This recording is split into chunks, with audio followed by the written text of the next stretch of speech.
जी मैं बता देना चाहता हूं दोस्तों, बिहार का स्थिति इतना खराब है। बीजेपी अंगली पर नचा रहे हैं, दो चार ऐसे नेता जो हैं उनको अंगली पर नचा रहे हैं। इसमें पहला नंबर पर आते हैं ये जीतन राम मांझी हैं, पहला नंबर पर आते हैं। दूसरा नंबर पर आते हैं ये चिराग पासवान जी हैं। और तीसरा नंबर पर आते हैं ये हमारे, नहीं कहना चाहते हैं, ये हमारे पलट पलट कर पलटने वाले चाचा हैं। मैं इनको पलटू राम नहीं कर सकता हूं, ये पलट पलट कर पलटने वाले चाचा हैं। तो दोस्तों आखिर इतना बड़ा संख्या लेकर सिर्फ बीजेपी आखिर सबसे ज्यादा सीट पर, बताइए आपसे भी ज्यादा, आप मुख्यमंत्री हैं बिहार के और आपसे ज्यादा सीट पर चुनाव कौन लड़ेगा? बीजेपी। और आप चुनाव कितने पर लड़िएगा नीतीश कुमार जी?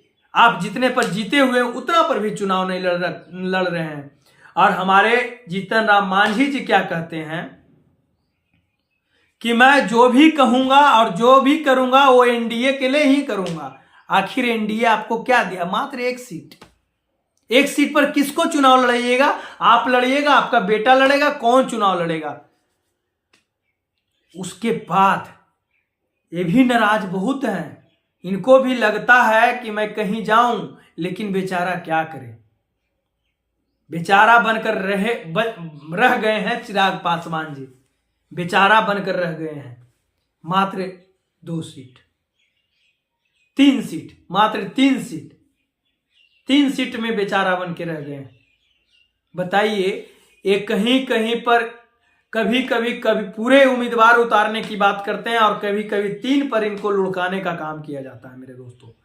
और इनका भी बात मैं कर लेते हैं। ये उपेंद्र कुशवाहा जी हैं, मात्र 2 सीट पर चुनाव लड़ेंगे। और मैं इनका भी बात कर लेते हैं। ये पशुपति पारस जी हैं, ये 2 सीट पर चुनाव लड़ेंगे। मतलब कि सिर्फ बीजेपी सबसे ज्यादा सीट पर आखिर चुनाव क्यों लड़ेगी? चुनाव में क्या हो, सीट बंटवारे में आप थोड़ा सा 2 सीट पर कम लड़ते, ये लोग को अच्छे अच्छे सीट दे देते, कुछ कुछ ज्यादा सीट दे देते, ये लोग भी अपना किस्मत आजमाते। और मांझी जी तो खुलकर कह दिए हैं कि मैं इस फैसले से मैं सहमत नहीं हूं, बिहार में हम खेला कर देंगे, टेंशन मत लीजिए। चिराग पासवान जी भी यही बात कर रहे हैं कि कुछ हमको भी मिलना चाहिए। आप उपेंद्र कुशवाहा जी तो चुपचाप कुछ नहीं अभी तक बयान दिए हैं, लेकिन मन में तो नाराजगी होगा ही दोस्तों, मन में नाराजगी तो होगा ही। हाजीपुर से चैलेंज कर रहे थे कि मैं चुनाव लड़ूंगा, कौन? चिराग पासवान जी, लेकिन उनका टिकट कट गया। मेरे दोस्तों सबसे ज्यादा दुख हमारे चाचा जी को हुआ है।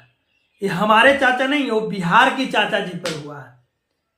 क्योंकि जितने सीट पर ये चुनाव लड़े थे उतना सीट भी नहीं इनको मिला।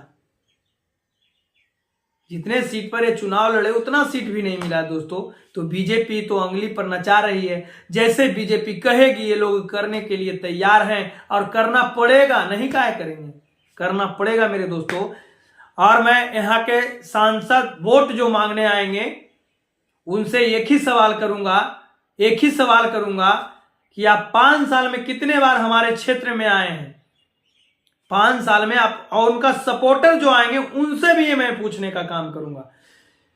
देखिए मेरा कहना यही है मेरे दोस्तों कि कोई भी पार्टी को कोई लोग हो, हमको उससे कोई फर्क नहीं पड़ता है, लेकिन हमारा और हम गरीबों का काम होना चाहिए। उससे आप जीत जाते हैं, आपसे हमको क्या फायदा? कोई फायदा नहीं। तो आपको मैं कैसे टिप दूं? आप पर मैं कैसे टिपूं? सिर्फ जाति देखकर? क्या जाति अगर मैं किसी का नाम लेता रहूं, कोई खाने के लिए मुझे दे देगा कोई? क्या नहीं मेरे दोस्तों, नौकरी देने वाले एक ही पार्टी अभी बिहार में, सबका नींद चुरा लेने वाला पार्टी, सबका नींद छीन लेने वाला पार्टी अभी माई के लाल हैं, अभी तेजस्वी प्रसाद हैं। सबका नींद उड़ा दिए हैं मेरे दोस्तों, सबका। बीजेपी दिल्ली तक हिल रही है, कांप रही है कि क्या होगा बिहार में। बिहार में खेला होगा नीतीश जी, खेला करेंगे, आप ही खेला करेंगे। अब बिहार में खेला कोई और नहीं करेगा, बिहार में खेला आप करेंगे। और मांझी जी करेंगे और चिराग जी, तीनों मिलकर करेंगे और बीजेपी यहां से चली जाएगी। खेला करने के लिए आप ही लोग हैं, टेंशन ना लीजिए। बाकी के लिए जय हिंद, जय भारत।